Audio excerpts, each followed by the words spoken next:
first software company in the industry, and I think he built the first software company before anybody really in our industry knew what a software company was, except for these guys.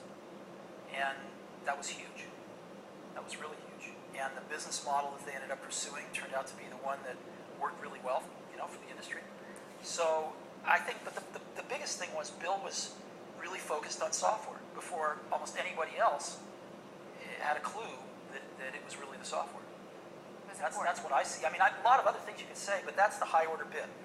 And I think building a company is really hard, and it requires your greatest persuasive abilities to hire the best people you can and keep them at your company and keep them working, doing the best work of their lives, hopefully.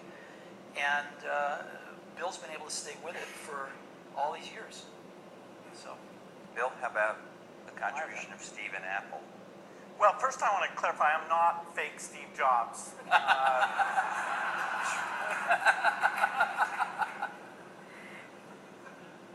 What Steve's done is quite phenomenal.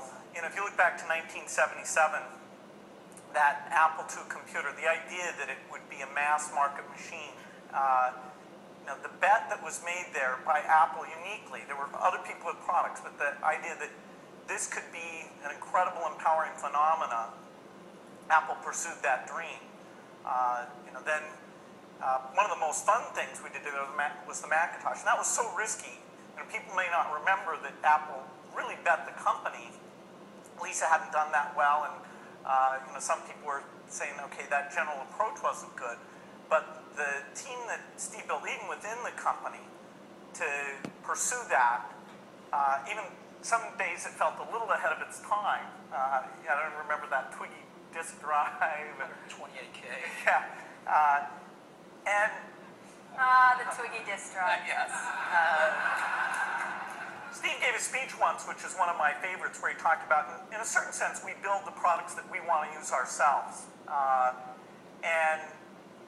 So he's really pursued that with incredible taste and elegance that has had a huge impact on the industry. And his ability to always come around and figure out where that next bet should be has been phenomenal.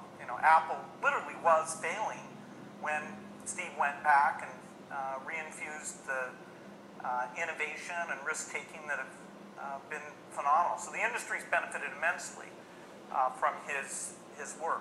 We've both been lucky to be part of it, but I'd say he's contributed as much as anyone. We've also both been incredibly lucky to have had great partners that we started the companies with, and we've attracted great people. I mean, so everything that's been done at Microsoft and at Apple has been done by just remarkable people, none of which are sitting up here, today. Well, not us. Well, you're sort of the Not not us. Yeah. You're in a way you're the stand-ins for all those other people. In a way we are. Very tangible.